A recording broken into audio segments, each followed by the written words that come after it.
Ethiopian military launched the second major attack on Fano fighters on a key front. Military has been trying to retake this area, but so far its offensives have not been successful. The fighting on this front is being reported to be the most intense fighting in the Amhara region in recent months, reportedly. Secondly, viewers, Army 22 of Tigray apologized to the people of Tigray. What happened? Let's have a look at this news story first, which is about Army 2022. We saw that in the last few days, members of Army 22, Army 44, Army 33, Army 15, and others, they blocked roads in Tigray. They demanded raise in salaries, they demanded land for housing, etc. And we saw channels like Marshal Bijine, Migbe arguing with these TDF soldiers. And if you remember, I shared my analysis with you. People were spreading conspiracy theories. They were saying that Fatlevo Gabregizabur and others were behind the protests and they wanted to remove Tadase through these protests. I said in a video categorically that there was no one behind the protests. The protests by Tigray soldiers were genuine. They have genuine concerns and demands. But now it has been confirmed. Protests have almost ended. Army 20. That's why I would say don't believe whatever is being said. Deliberately, conspiracy theories are spread just to confuse people. We try our best to get to the truth and share that with you. Army 22 is led by Johannes. He's head of Southern Command of the Tigray military. And Army 22 held a meeting, a big meeting in Tigray today. Johannes John Madid, the general, was there. He delivered a speech. Army 22 apologized to the people of Tigray. Why? Because for 4 to 5 days, roads remained blocked. People suffered. Flow of traffic was seriously disrupted. Johannes addressed the Army 22 members. General Johannes. People say he's one of the most supportive of TPLF in Tigray military. Johannes raised some important points. He said the problems of low salaries and no housing are not just being faced by members of Tigray military. People of Tigray are also facing the same issues. Valid point. Secondly, he said that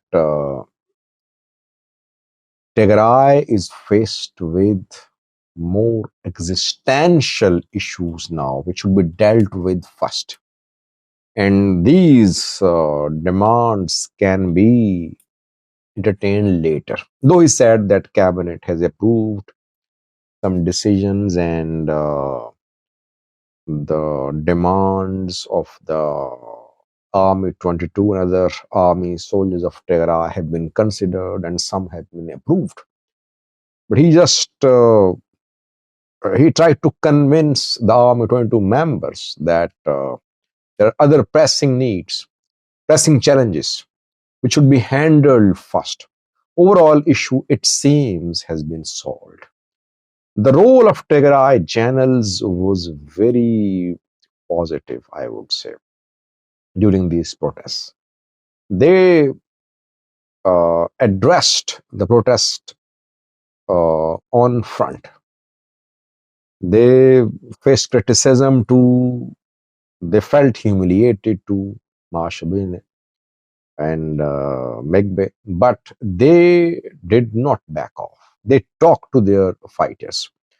And I loved the communication between Tigray soldiers and their general. That just shows that the generals could build a strong military institution in Tigray. Perhaps TDF is the most democratic armed group in Ethiopia now. Now, a second story from the Amhara region.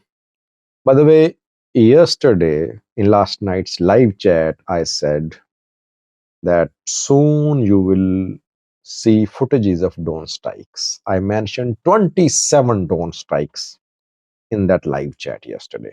And today we saw several footages.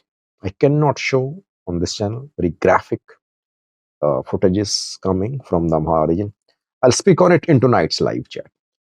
It seems that the Ethiopian military has launched a second major attack on a front where military suffered losses. And the first attack was repelled by Fano fighters. Did a video on that yesterday that Fano fighters repelled the major attack by military on this front, but military is not backing off. It received reinforcements, and then today it launched a second major attack.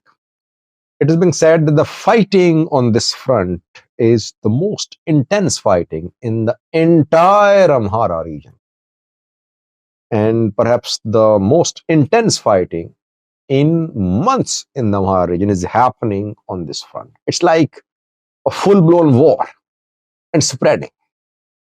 Which front I am talking about? I'm talking about Kobo, Raya Kobo, Moja, Kulmesk, Takulish front. Regionally, when Abbanadi operation was launched, the center of the operation was this front. When military was caught by surprise and Fano fighters then just devastated military, which was not expecting the attack which Fano fighters conducted in this area. People said Tigray fighters supported Fano fighters. Area is close to Tigray, very close to Tigray, southern Tigray. Moja, Kolmex, the road from Iyub to Lalibela came under Fano control. Gashina under Fano. Fano was dreaming of reaching Lalibela, but then ENDF cut off, and Fano was they were pushed out of Gashina. They still didn't control the road, Iyub to Lalibela road, Kolmesk, Moja under their control. So military launched a major attack on this front, but military failed. And the military suffered losses, it withdrew. When people talk about Raya Kobo front, basically they talk about this front. Raya Kobo front means Moja Kulmesk front.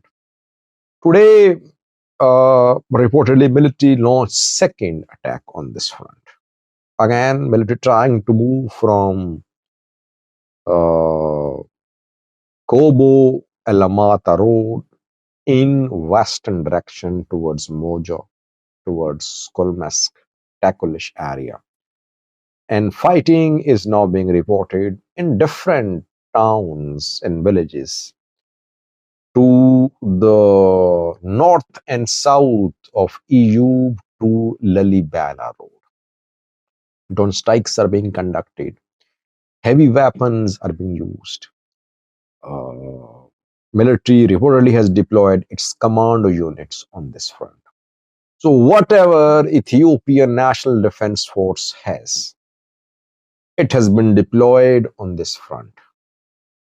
Will this second attack by military be able to achieve the desired result or not? By the way, Fano fighters withdrew in recent days. We saw whenever military launched major attacks on Fano, especially in towns and cities. But on this front, Fano fighters are not withdrawing. They are fighting back. That is why military did not succeed in the first attack 2 to 3 days ago. So Fano here are defending. Why? Because this area is very strategic, by the way. And If Fano lose this area, it will be difficult for them to connect with Tigray fighters. So I don't think that Fano will easily withdraw from this area. They won't leave it to military.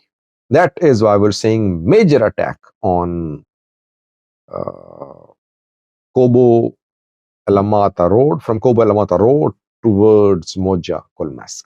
Let's see, we'll see the fate of this second major attack by military in coming hours. Next 24 hours crucial. Tomorrow, hopefully, we'll get an update from the area about the situation there.